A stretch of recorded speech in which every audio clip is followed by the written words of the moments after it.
नमस्कार साथियों, स्वागत है आप सभी का आज के सेशन में। और आज हम 11 फरवरी थर्ड शिफ्ट के क्वेश्चनों को देखने वाले हैं। ये सारे क्वेश्चन 100% रियल हैं, ऑथेंटिक हैं। यही क्वेश्चन आपके आए थे। यदि आप इससे पहले वीडियो देखना चाहते हैं तो हमारे चैनल पर जाइए, आपको प्लेलिस्ट मिल जाएगी, उसमें आप सारे वीडियो देख सकते हैं। तो आइए शुरू करते हैं आज का session. First question, Yamini Krishnamurthy किससे संबंधित है? ठीक है, यामिनी कृष्णमूर्ति है, उनका किससे संबंध है? तो उनका जो संबंध है वो है कुचिपुड़ी नृत्य से। कुचिपुड़ी नृत्य क्या है? कुचिपुड़ी नृत्य एक शास्त्रीय नृत्य है। और देखिए इनके बारे में जान लेते हैं। यामिनी कृष्णमूर्ति कुचिपुड़ी नृत्यांगना है और वह भरतनाट्यम भी करती हैं इसके साथ साथ। ठीक है, और ये जो कुचिपुड़ी नृत्य है वो आंध्र प्रदेश का शास्त्रीय नृत्य है। आंध्र प्रदेश के कुचिपुड़ी गांव की वजह से इस नृत्य का नाम कुचिपुड़ी पड़ा। ओके, सारे का फैक्ट इंपॉर्टेंट है, सभी को आपको अच्छी तरह से याद कर लेना है। नेक्स्ट क्वेश्चन देखते हैं कि किस व्यक्ति ने 15 अगस्त 1947 में भारत की स्वतंत्रता के अवसर का जश्न मनाने के लिए लाल किले पर शहनाई बजाई थी? क्वेश्चन आपका इसी तरह से था, थोड़ा बहुत चेंज भी हो सकता है। ठीक है, तो इसमें आपको जो राइट आंसर हो जाएगा वो बिस्मिल्लाह खान हो जाएगा। ठीक है, तो किसने बजाई थी 15 अगस्त 1947 को?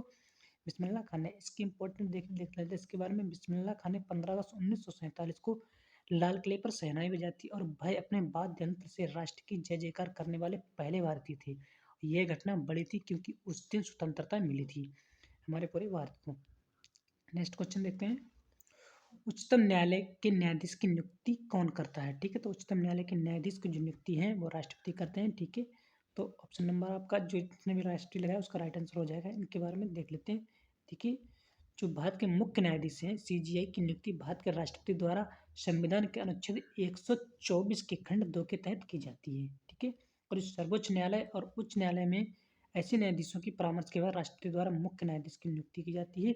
और जैसा भी वे लोग आवश्यक समझें। ठीक है, यानी कि जो है नियुक्ति खासतौर से राष्ट्रपति का केवल नाम ही होता है, जो वहाँ के और न्यायाधीश होते हैं उन्हीं के अकॉर्डिंग ही की जाती है। ठीक है, नेक्स्ट क्वेश्चन देखते हैं, मयूरभंज छाऊ नृत्य किस नृत्य से संबंधित है? ठीक है, तो मयूरभंज छाऊ नृत्य से क्वेश्चन पूछा था, तो ये आपका जो राइट आंसर हो जाएगा उड़ीसा नृत्य। जिसने भी उड़ीसा लगाया उसका राइट आंसर हो जाएगा। और छऊ नृत्य के बारे में देख लीजिए। छऊ नृत्य होता है वो 3 प्रकार का नृत्य होता है। छऊ नृत्य कौन कौन से होते हैं?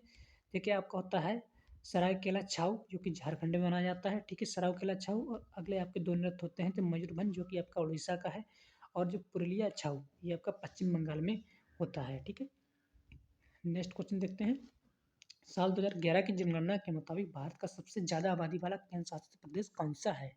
ठीक है, तो सबसे अधिक आबादी वाला केंद्र शासित प्रदेश पूछा गया तो दिल्ली की है।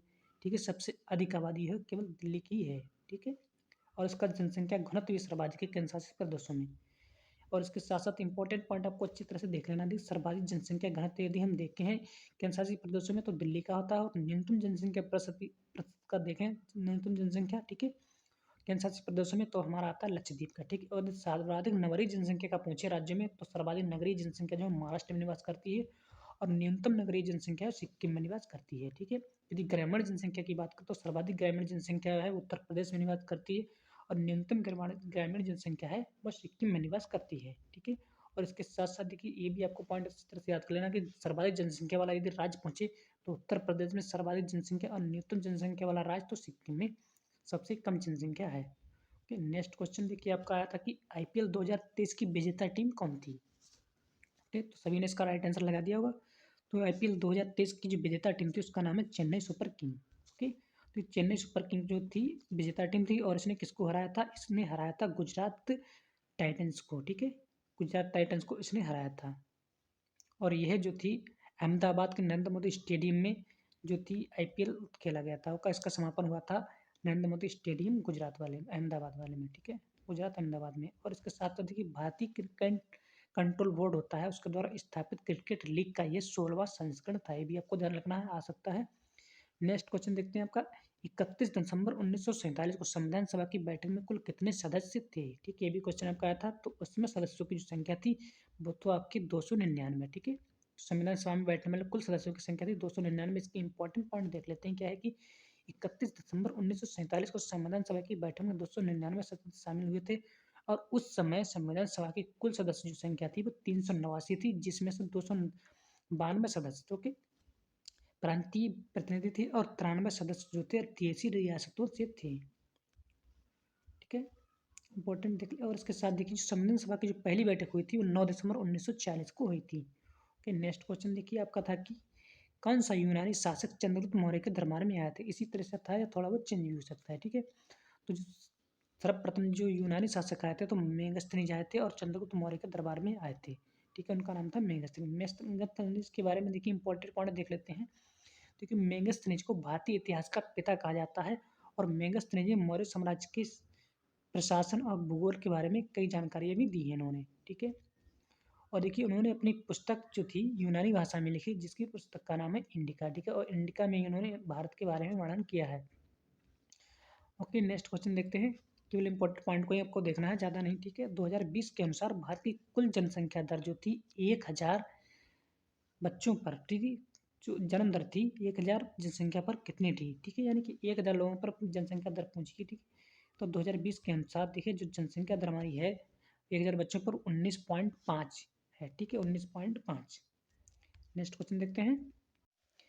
देखिए दांडी मार्च योजना किसने चलाई? योजना नहीं, आंदोलन कह सकते हैं। ठीक है, दांडी मार्च जो है वो किसने चलाया था, इतना भी ठीक है। ठीक है, तो इसका जो राइट आंसर हो जाएगा महात्मा गांधी ने दांडी मार्च चलाया था। ठीक है, दांडी मार्च ये था क्या? ठीक है, जो दांडी मार्च था ये एक नमक तोड़ो आंदोलन था। ठीक है, दांडी मार्च की जो आंदोलन था वो महात्मा गांधी ने चलाया था और यह जो था यह मार्च 2000, ये मार्च 12 मार्च से शुरू हुआ था, 1930 को शुरू हुआ था और 6 अप्रैल 1930 को खत्म हो गया था। यानी कि टोटल जो थी आपकी 24 दिनों की ये यात्रा थी नमक तोड़ो आंदोलन की। और देखिए इस सत्याग्रह, देखिए ये जो आंदोलन, ये जो था मार्च, इससे नमक सत्याग्रह या सविनय अवज्ञा आंदोलन के नाम से भी जाना जाता है। यानी कि नमक तोड़ो आंदोलन था और यह जो था आंदोलन अहमदाबाद के साबरमती आश्रम से दांडी तक चलाया था और इसमें जो है महात्मा गांधी के 78 प्रतिनिधि यानी कि स्वयंसेवक ने भाग लिया था। ठीक है, और इसका जो मकसद था वो था कि ब्रिटिश सरकार के नमक कानून को तोड़ना।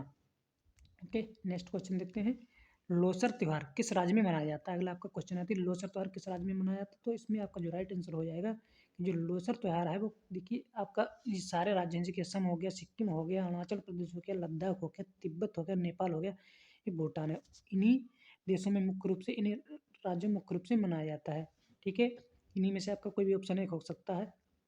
और इसके साथ साथ आपको भी ध्यान रखना है कि यह जो त्यौहार है, ये त्यौहार तिब्बत में नव वर्ष का जश्न मनाने के लिए मनाया जाता है तथा यह त्यौहार तिब्बत के बौद्ध धर्म के का एक महत्वपूर्ण त्यौहार है। यह त्यौहार लूनी सोलर तिब्बती कैलेंडर के पहले दिन का माना जाता है, और ये पहला दिन माना जाता है। जो एक कैलेंडर होता है लूनी सोलर तिब्बती कैलेंडर, उसमें जो उसका जो होता है पहला दिन होता है, यानी कि उसका नव वर्ष के रूप में इसको मनाते हैं। नेक्स्ट क्वेश्चन देखते हैं।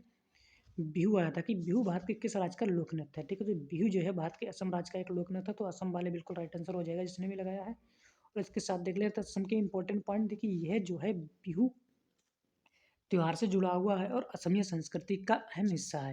और बिहू त्योहार है असम का एक राष्ट्रीय त्योहार और यह त्योहार असमिया नव वर्ष के रूप में मनाया जाता है और यह त्योहार जो है अप्रैल के मध्य में मनाते हैं इस त्योहार को। ठीक है, नेक्स्ट क्वेश्चन देखते हैं। अगला आपका आता है कि ओणम त्योहार कितने दिनों तक मनाया जाता है? ठीक है, इसी तरह से था या थोड़ा बहुत चेंज भी हो सकता है। ठीक है, यह कौन सा त्योहार है जो 10 दिनों तक मनाया जाता है, ऐसे भी क्वेश्चन हो सकता है। ठीक है, तो आपका जो ओणम त्योहार है वो 10 दिनों तक मनाया जाने वाला त्योहार है और यह जो त्योहार है वो चिंगम त्योहार को ओणम त्योहार के नाम से जाना जाता है। देखिए ओणम त्योहार का एक दूसरा नाम भी है चिंगम त्योहार। ठीक है, तो चिंगम त्योहार के नाम से भी जाना जाता है। ओके, और यह त्योहार है मलयालम कैलेंडर के चिंगम महीने में मनाया जाता है। यह त्योहार नई फसल के आने की खुशी के रूप में मनाया जाता है और इस त्योहार में लोग अपने घरों में फूलों से सजाते हैं अपने घरों को। ठीक है, नेक्स्ट क्वेश्चन देखते हैं। भारत में तेल की कमी किस पंचवर्षीय योजना के दौरान हुई थी? ठीक है, अगला क्वेश्चन आपका आया था कि भारत में तेल की कमी किस पंचवर्षीय योजना के दौरान हुई थी, तो उसमें आपका राइट आंसर हो जाता है कि पंचवर्षीय योजनाओं के दौरान, पांचवी पंचवर्षीय योजनाओं के दौरान। ठीक है, इसका जो टाइम पीरियड यदि हम देखते हैं तो पांचवी पंचवर्षीय योजना थी 1974 से लेकर 1979 तक चली थी। इसका जो मुख्य कारण था, देखिए तेल की कमी कब होता, 1973 का वैश्विक तेल संकट और जब अरब के देशों ने तेल निर्यात पर प्रतिबंध लगा दिया था, जिससे तेल में कमी आई थी, जिससे कि पूरी दुनिया में तेल की कीमतें बढ़ गई थी। ओके, नेक्स्ट क्वेश्चन देखते हैं कि रेडियो तरंग की खोज कब और किसने की थी? देखिए रेडियो तरंग की खोज कब और किसने की थी, तो इसका आपको जो राइट आंसर हो जाएगा हेनरिक हर्टा। जिसने भी हेनरिक हर्टा जो लगाया उसका राइट आंसर हो जाएगा। कब की थी उन्होंने? 1980 के दशक के अंत में उन्होंने रेडियो तरंगों की खोज की थी। ठीक है, और इसके साथ साथ ही भय रोडी के आविष्कार का श्रेय, ठीक है, क्या देख खोज तो हेनरिक हर्टज ने की थी, लेकिन जो इसके आविष्कार का जो श्रेय है वो है गुल्लिमो मार्कोनी को दिया जाता है। ओके, नेक्स्ट क्वेश्चन देखते हैं। वर्तमान में केंद्रीय पंचायती मंत्री कौन है? ठीक है, ये भी क्वेश्चन आया था एक। तो वर्तमान में केंद्रीय पंचायत मंत्री हैं वो आपके गिरिराज सिंह हैं, जो कि केंद्रीय ग्रामीण विकास एवं पंचायती राज मंत्री का कार्यभार इन्होंने संभाला हुआ है। ठीक है, तो जितने भी केंद्रीय मंत्री, कैबिनेट मंत्री का क्वेश्चन बन रहा था, सभी को अच्छी तरह से याद कर लेना। ओके, यहीं तक आपके सारे क्वेश्चन समाप्त होते हैं। यदि ये क्लास अच्छी लगी हो तो वीडियो को लाइक करें, चैनल को सब्सक्राइब करें। धन्यवाद।